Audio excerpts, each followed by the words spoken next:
Genesis 1:14, and God said, "Let there be lights in the expanse of the heavens to separate the day from the night, and let them be for signs and for seasons," that is, appointed times, "and for days and years." What God was doing on the fourth day of creation was he was creating a gigantic celestial clock and calendar for the expressed purpose of letting us know where we're at prophetically.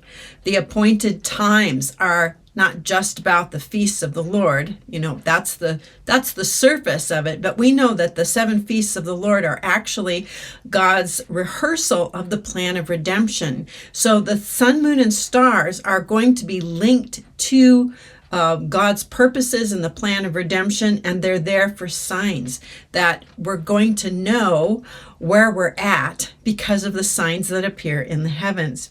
So the sun, moon, and stars are actually a gigantic celestial clock and a calendar, and it's basically God's appointment book. And he is going to point out to us through the sun, moon, and stars what is about to happen, or what is currently happening in terms of his prophetic plan of redemption.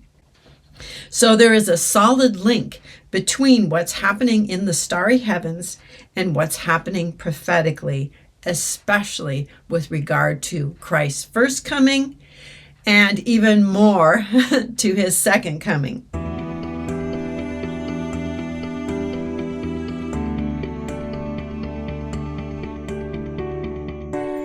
So the Star of Bethlehem appeared, and the wise men saw it, and they realized that this is the star that is signaling that the King of the Jews has been born.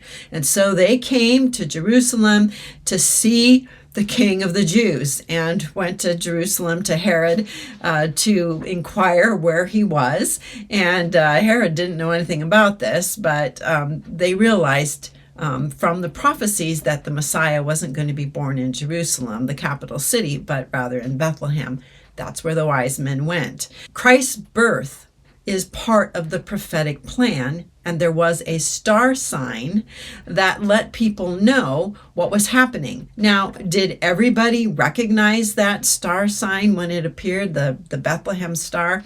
No, not everybody recognized that, but the wise men understood that this was a sign that was actually informing them of a very, very significant event that just happened. The first coming of Christ was accompanied by a very specific sign in the heavens. And here's the thing: if the first coming of Christ was accompanied by a celestial sign, how much more will the second coming of Christ, which is going to bring in the kingdom of God, usher in the millennium, begin the judgments of God, how much more will that be accompanied by signs in the heavens, seeing as how all of this is part of the plan of redemption? I watch a lot of videos put out by other people who are talking about the end times, who talk about the signs in the sun, moon, and stars, and who are, actively searching and looking for dates when the second coming of Christ would be, when is the rapture, and so on and so forth.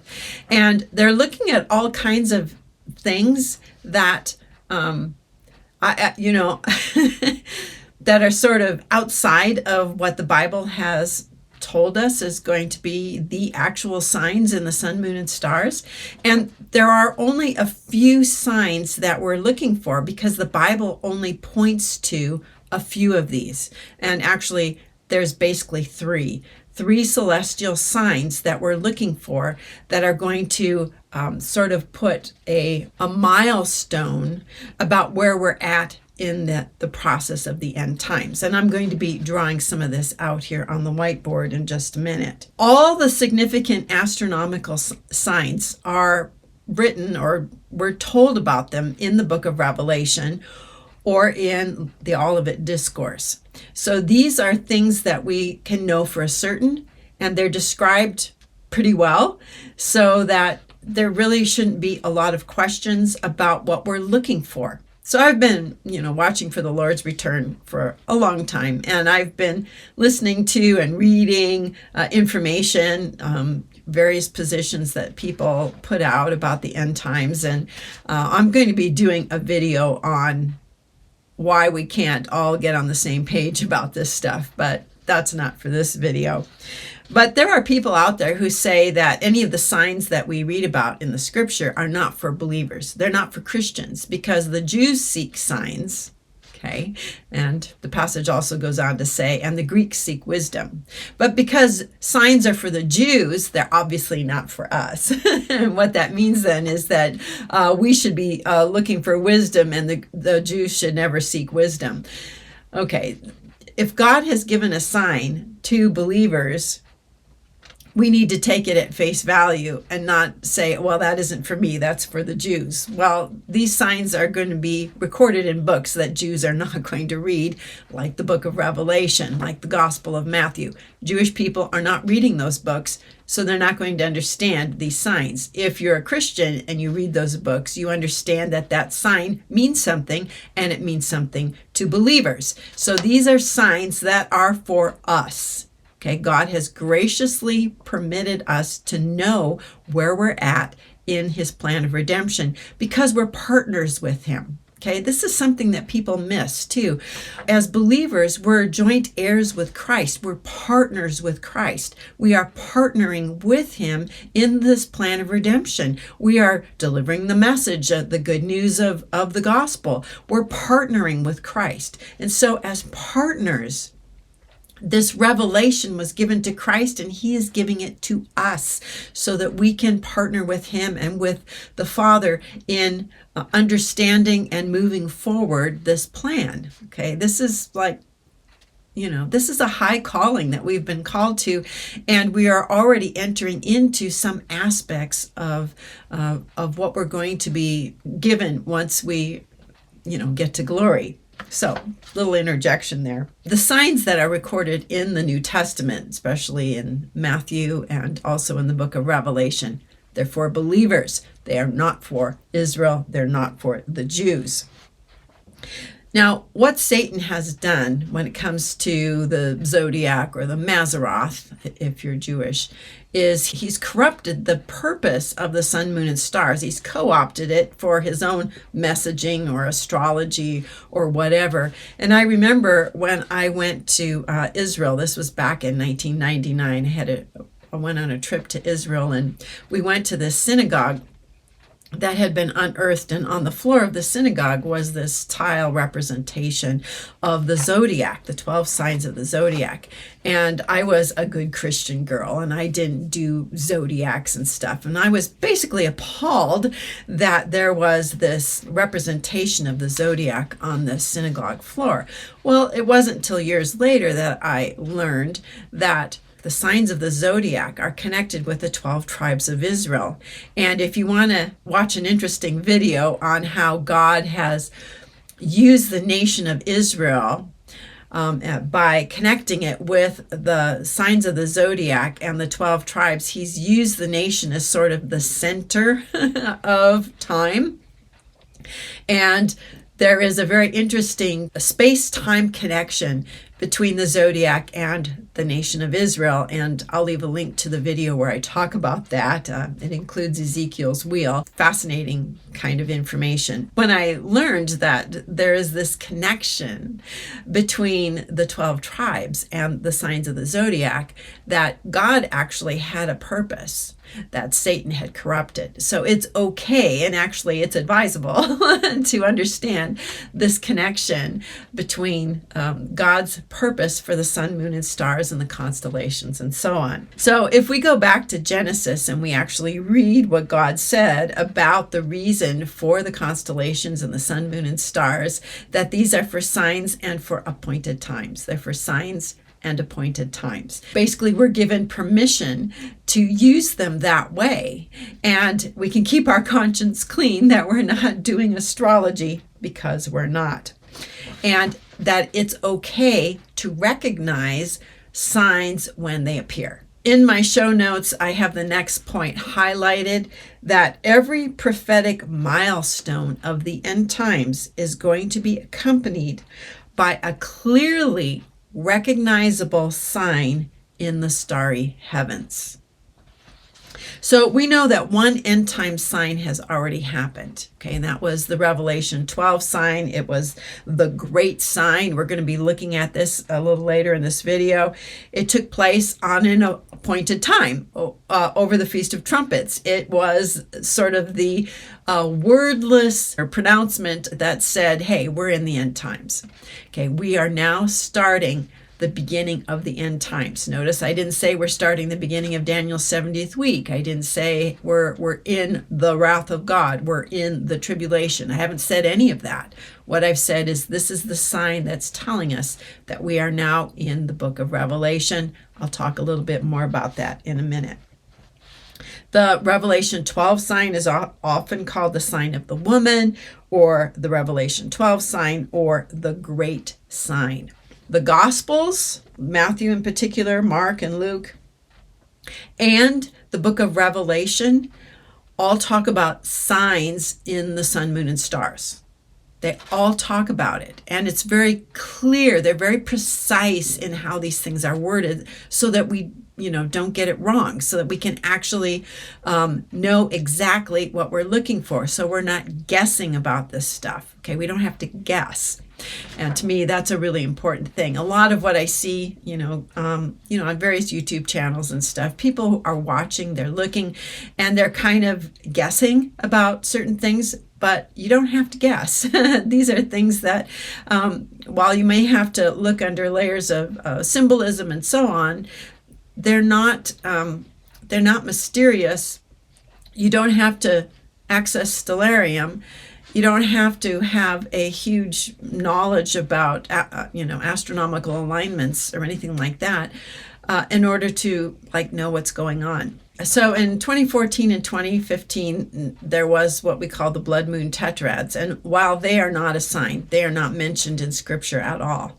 What they did was they did draw our attention to the sky, to looking at what's going on in the sun, moon, and stars. And because of that, people became aware. There were several people, Scotty Clark is one, and there's other people as well, who all of a sudden read Revelation 12, 1 and 2 and said, I think this is talking about an astronomical alignment in the constellation of Virgo. And sure enough, exactly what this passage describe showed up in the constellations over the Feast of Trumpets. So this was something that was recognizable. And I've had people say to me, well, you could only see it on stellarium, or the sun was in Virgo, so you couldn't see that this was taking place. Well, I live out in the country. We have a dark sky. I'm familiar with the constellations. I've always loved astronomy ever since I was a little kid.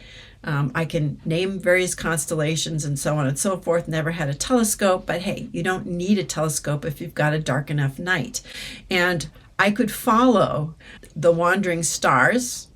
I know what the constellation of Virgo looks like. I know what the constellation of Leo looks like. And you could see this alignment of Mercury, Mars, and Venus, and Jupiter, all lining up exactly the way it's described in Revelation 12, 1 and 2. And you don't have to see it with your eyes to know that it's there, because you've seen it developing. For a couple of years, you could have watched this whole alignment developing, and that's what we did. We were watching it for a couple of years, watching Jupiter move from Leo into Virgo, and then those 9 months in Virgo. And then, of course, the sun is always in Virgo in September. Around there is when it enters into Virgo. And then there's always a sliver of a moon that comes somewhere around the feet of Virgo every year. So this is something that you could know about. It isn't like it's rocket science and that you can't see it developing and getting ready to take place. It's totally a knowable thing, and it was recognizable what was happening just by looking years in advance, like a couple years in advance for sure. This was something you could see with your naked eye if you knew what you were looking at, right? And we live in the age of information, and via the internet, people can know about these things if they're interested. Anybody who's open to these ideas, anybody who wants to know and is sincere about it, the Spirit of God is going to lead you, and you're going to find out about this stuff. It'll come on your radar. It really will. So let's take a look at celestial signs as recorded in the gospel that have to do with the end times. Mark 13:24 and 25. In those days, after that tribulation, the sun will be darkened, the moon will not give its light, the stars will fall from the sky, and the powers of the heavens will be shaken. Okay, so there are several elements to this. Let's look at it. The sun is darkened, and the moon will not give its light. The stars will fall from the sky, and the powers of the heavens will be shaken. There's 4 things, and it's all happening up there. This is what Luke says, Luke 21:25 and 26. There will be signs in the sun, moon, and stars, and on the earth dismay among nations, bewildered by the roaring of the sea and the surging of the waves, and men will faint from fear and anxiety over what is coming upon the earth, for the powers of the heavens will be shaken. Okay, so again, we're looking at signs in the sun, moon, and stars, and the powers of the heavens will be shaken. Okay, we're not talking about what's going on earth, because that is not a sign. Okay, that is just stuff that's happening. Matthew 24:29 and 30. Immediately after the tribulation of those days, the sun will be darkened, the moon will not give its light, the stars will fall from heaven, and the powers of the heavens will be shaken. And then we're going to read one more thing here that's super important in the Olivet Discourse. Then will appear in heaven the sign of the Son of Man, and then all the tribes of the earth will mourn. So the sun will go dark, the moon will turn to blood, the stars will fall, the powers of the heavens will be shaken. And then Jesus says, in answer to the disciples' question, what's the sign of your coming? Jesus says, this is the sign. These things will happen, sun to dark, moon to blood, stars falling, the powers of the heavens will be shaken, and then will appear the sign of the Son of Man. So people wonder, well, what is the sign of the Son of Man? That's answered in the book of Revelation. In the book of Revelation, the events associated with the sixth seal are the same ones that we read about in Mark and Luke and Matthew, right? And when he opened the sixth seal, I looked, and behold, there was a great earthquake. The sun became black as sackcloth, the moon became like blood, the stars of the sky fell to earth as the fig tree sheds its winter fruit, shaken by a gale. The sky vanished like a scroll that's being rolled up, and every mountain and island was removed from its place. And then the kings and the great ones and the powerful ones and the rich and the generals and everyone, slave and free, hid themselves in the caves and among the rocks of the mountains, calling to the mountains and rocks, fall on us and hide us from the face of him who is seated on the throne and from the wrath of the Lamb, for the great day of their wrath has come, and who can stand? What are these people seeing? They're actually seeing through the crystal sea that surrounds the throne of God in heaven, and they're seeing God seated on his throne and the Lamb. They're seeing that. The sky is rolled back, and what people see is heaven. This is unmistakable. This is not talking about a solar eclipse and a lunar eclipse and some kind of, asteroid thing happening. We're talking about something that is that's all happening simultaneously. The sun is going black at the same time the moon is turning red, at the same time that the stars are falling and the powers of the heavens are being shaken, and the sky is rolling back like a scroll. And all of a sudden, in Matthew it says, then they will see the sign of the Son of Man. And in Revelation it says they're going to see the face of him who is seated on the throne and the Lamb, and they know that the wrath of God has come. The wrath of God does not take place until the sixth seal. The sixth seal is one of the end time events that we know the window of where it's going to happen. That is, we know where it falls on a timeline. We don't necessarily have Well, we can't have a date associated with it because this is the sign that precedes the day that nobody knows the day or the hour. Okay, but we do know the window of time where that's going to happen.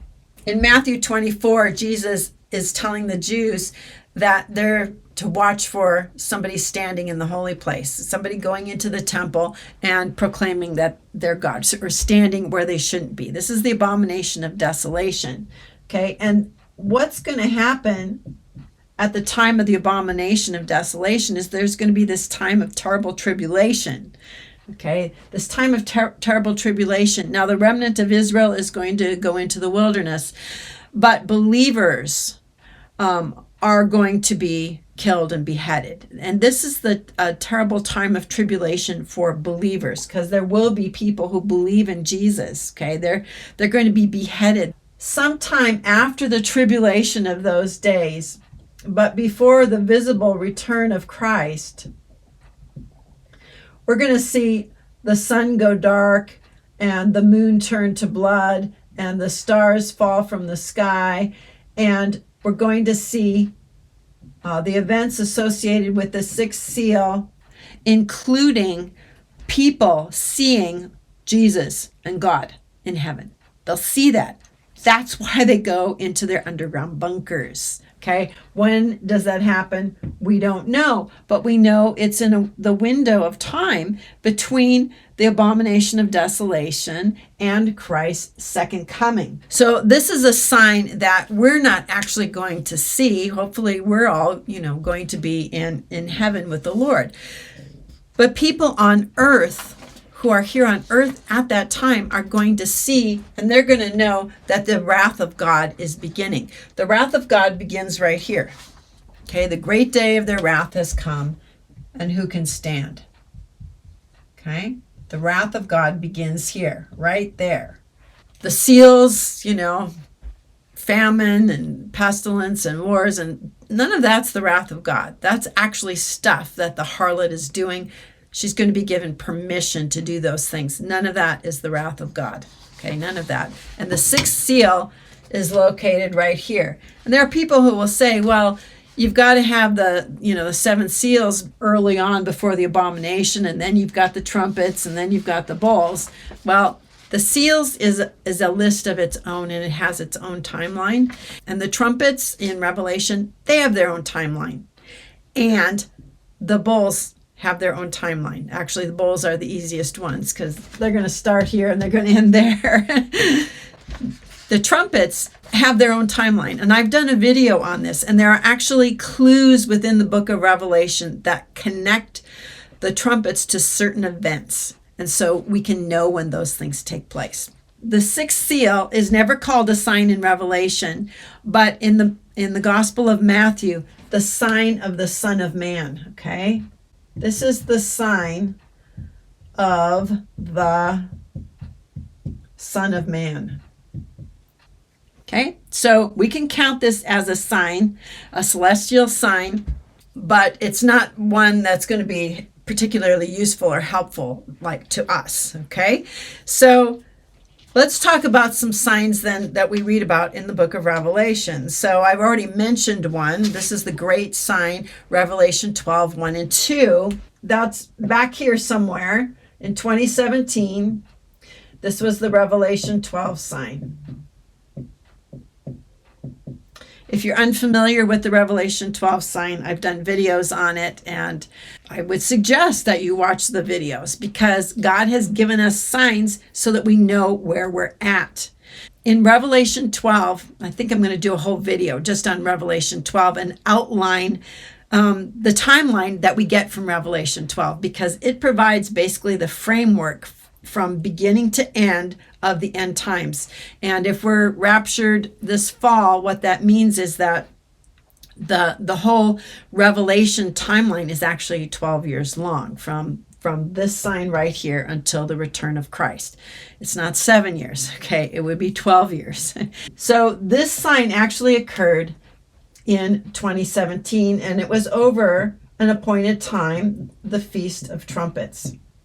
This was the trumpet that was telling us. This was the wake-up call, the heads up that we're now in the book of Revelation. And like I said, I'm not saying we're in the tribulation. I'm not saying we're in Daniel's 70th week. I'm not saying that at all. I'm saying we're in the book of Revelation, and it's clear that that's where we're at. Let's read Revelation 12:1 and 2. And a great sign appeared in heaven, a woman clothed with the sun. Okay, that would be the constellation Virgo. In the month of September, when the sun goes into Virgo, with the moon under her feet. That would be basically over the Feast of Trumpets. And on her head a crown of 12 stars. So this would be the 9 bright stars of the constellation of Leo, plus Mercury, Mars, and Venus, 3 wandering stars that entered into the constellation of Leo. And we also know that Jupiter had been moving through the constellations, through the ecliptic plane, and had been inside of Virgo in retrograde motion for 42 weeks, the time of a human gestation. Okay, so all of that, all of those stars and planets, and where the position of the sun and at the timing and all of that, this is a once in 7,000 year occurrence with all of the components. Yes, the sun is in Virgo every year, okay, but that was just one of them. The moon is at her feet every year. Yes, that's true. But you don't have 3 more stars being added to Leo, plus Jupiter in retrograde motion inside of the constellation of Virgo for 9 months. Okay, so this is like telling the story using these symbols. And then right after Revelation 12:1 and 2, you get Revelation 12:3 through 6, which talks about a second sign, another sign. There's something that I want to tell you about this sign over here too. It's called a great sign. It's called great. It's associated with God. God is great. He's giving a great sign. There's going to be another sign that is also called great. That's going to be over here. Okay. It's going to be called great and amazing.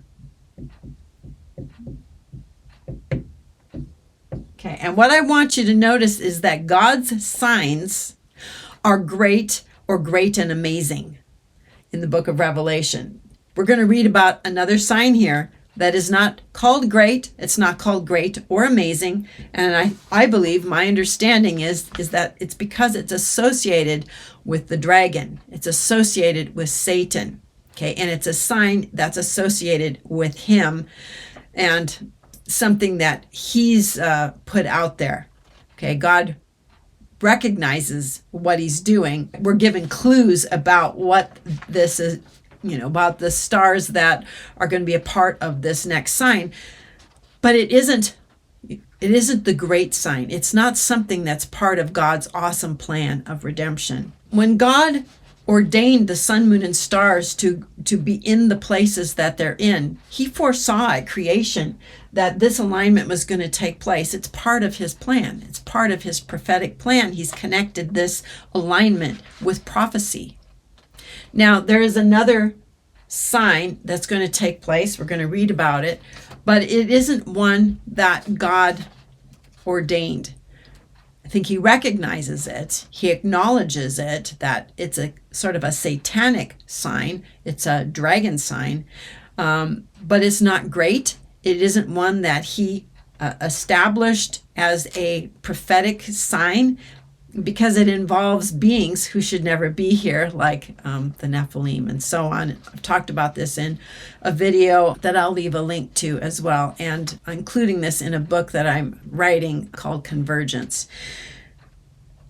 So let's look at the next sign here in Revelation 12:3 and 5. It says, and another sign. Okay, it doesn't say a great sign, great or amazing. It says another sign appeared in heaven. Behold, a great red dragon with 7 heads and 10 horns, and on his head 7 diadems. Okay, and this is describing Satan.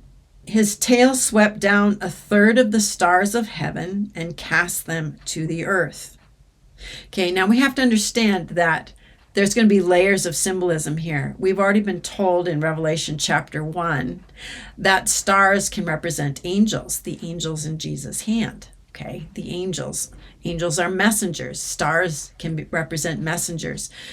Stars can also be like stars, stars in the sky, like with the Revelation 12 sign. Those stars that are in the sky, the crown of 12 stars, they're actual stars.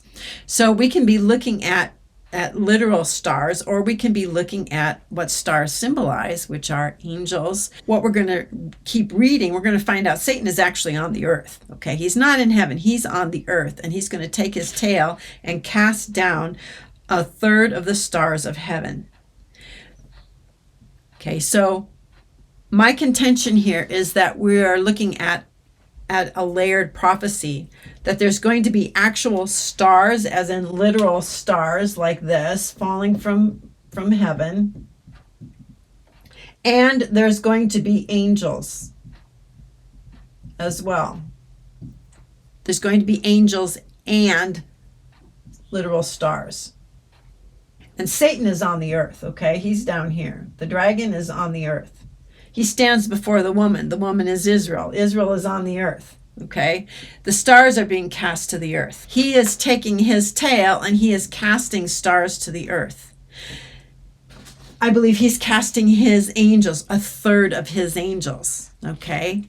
This is something that's future. This has not happened in the past. This is not a story of Satan taking a third of God's angels. That's Catholic doctrine, okay? That's Catholicism, and how it's crept into our church. I would say I have no idea, but I do have an idea how that happens. But still, we should be beyond that. Anybody who's teaching, who's an evangelical Christian person who's teaching that Satan took a third of God's angels with him, and that they've already been cast out of heaven, does not understand that that is not what's going on here.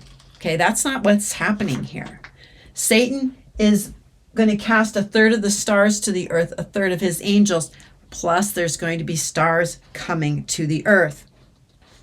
And it says here that the dragon stood before the woman who was about to give birth, so that when she bore her child, he might devour it. She gave birth to a male child, one who's to rule all the nations with a rod of iron, but her child was caught up to God and to his throne. Okay, a lot of people were thinking that this sign here is the rapture sign. People didn't understand. I didn't understand. People still don't understand that these are two different signs, okay? The sign of the dragon is a different sign. It's future. It comes after this one. This is a second sign, another sign. Okay, and this sign right here, this is associated with the rapture. Okay? The heir, the male child, the one who's going to rule all nations with a rod of iron. Revelation 2 talks about believers ruling with Christ with a rod of iron. Okay, we see the 24 elders in heaven, kings and priests seated on thrones. They're judges. They have crowns. They hold golden bowls of incense. They're kings and priests. They're going to rule with Christ during the millennium. That is who's being caught up. Jesus was never caught up. Jesus was never raptured, ever, to God's throne. He was never raptured. He ascended, which is different. He wasn't violently snatched away, okay, which is what that word caught up means, violently snatched. And he wasn't snatched up to get away from the dragon, okay? So I don't care what people say about Herod and all of that. That has nothing to do with this, okay? That's ancient history. This sign happens after this one, okay? We're talking about, timeline sequence here. This sign first, and then this one's going to happen. And this is the sign for the rapture.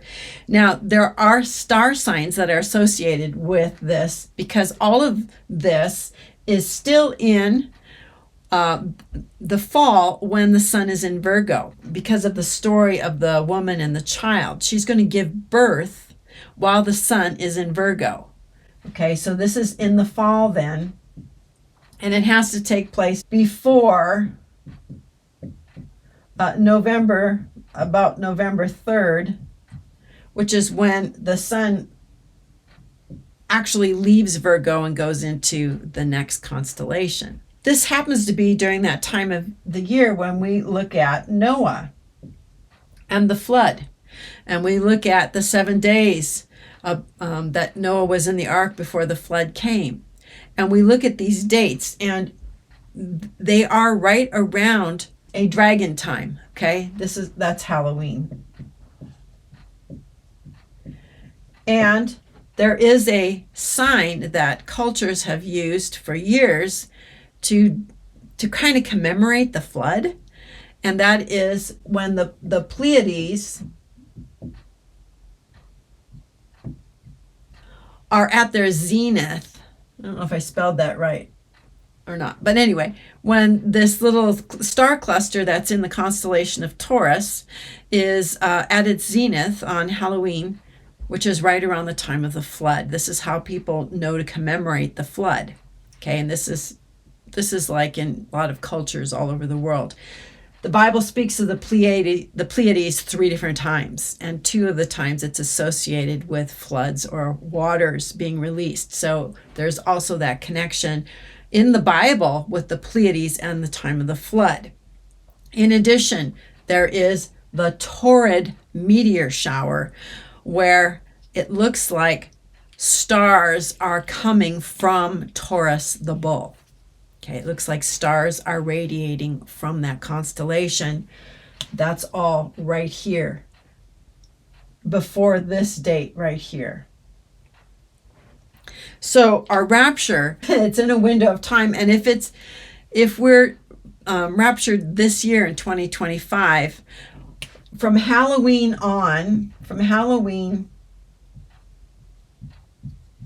to November 8th, this is the time frame that we're looking at. This is the sign of the dragon, okay? Halloween, the time of the flood. The time of the flood. All right. So that's the second sign. This is a sign that is future. This did not happen in the past. It comes after this one right here. All right. And remember, God gives believers signs. This is the great sign. Okay, great sign. Anybody who teaches prophecy and ignores the sun, moon, and stars, and ignores the great sign because it doesn't fit in with their eschatology, needs to repent. Okay, this is super important. These are signs that are given to us. This sign is coming. How much time is there, or how much time are we told that there will be between the great sign and this other sign? We don't know. We're not told that. We don't know that. Okay, but we do know the time of the year when this is going to take place, when the rapture of the male child is going to take place. All right, so that's another sign. So there is one more sign in the book of Revelation where this is spoken of as a sign for believers again, because this is a sign that's actually going to take place in heaven, so believers who are in heaven can see it. And this is found in Revelation 15. I'm going to read verse 1 and verses 5 through 7. Then I saw another sign in heaven, great and amazing. 7 angels with 7 plagues, which are the last, for with them the wrath of God is finished. After this, I looked, and the temple of the tabernacle in heaven was opened, and out of the sanctuary came 7 angels with the 7 plagues, clothed in pure bright linen, with golden sashes around their chests. And one of the 4 living creatures gave to the 7 angels 7 golden bowls full of the wrath of God who lives forever and ever. Okay, when is that sign going to take place for believers? It's in heaven. Okay, they're going to see it in heaven. That's right here. So at the same time, people on earth are seeing the stars fall and the powers of the heavens shaken, and they're seeing God on his throne and the Lamb, and the great day of their wrath has come. That's the same day that the 7 angels, that third sign happens. The one that's great and amazing, the one that we are going to see in heaven. We're going to see that sign. It's in heaven. It's a sign for us. The 7 angels are going to come out. The wrath of God is going to begin. The people on earth are going to have a different sign. One where the stars are falling to the earth and the sun and moon are darkened. So the first celestial sign here is actually referred to as the great sign. It's great because it signals the beginning of the last days. It's something that's awesome. It's the start of the culmination. It's the beginning of the end. It's the culmination of God's redemptive plan. It's great because God orchestrated its appearance from the beginning of creation. It's a literal sign in the heavens. It occurred on September 23rd, 2017, and the intended purpose of the great sign was to give watchers a heads up that we are in the last of the last days. Okay, so the second celestial sign is the one we're waiting for. It's the sign of the dragon. It's a dragon sign. It's not called great. It's not amazing. But like the first sign, it also will occur in the stars and possibly be connected with the star sign of the constellation, or the little cluster of stars called the Pleiades, and the Taurid meteor showers. These are stars that come from Taurus the bull, which reaches its zenith in the night sky on October 31st, along with that Taurid meteor shower. Ancient civilizations and even the Bible connected the position of the Pleiades in the night sky with the sign of Noah's flood, worldwide destruction and death, something that's commemorated on Halloween. So there are 3 biblical references to the Pleiades, and 2 of them involve floods of water. And again, I refer you to the videos that I've done on convergence and on Halloween. So in addition to actual stars being a part of this sign here, there are going to be actual angels, beings who are cast to the earth. They're going to be on the earth. 1/3 of Satan's angels are going to be here on earth. The 2/3 of his angels he's going to leave in heaven, because he has to hold 2 places, 2 positions, an earthly one and a heavenly one. This sign right here about the sign of the dragon and casting 1/3 of the stars to the earth is not about Satan's fall. It's not about Satan taking 1/3 of all the angels in heaven. Even though this is the common teaching, it's actually comes out of Catholicism. It needs to be scrubbed, okay? That is not part of the story that's going on here. Catholicism took the book of Revelation and made an allegory out of it. We are not allegorizing this book.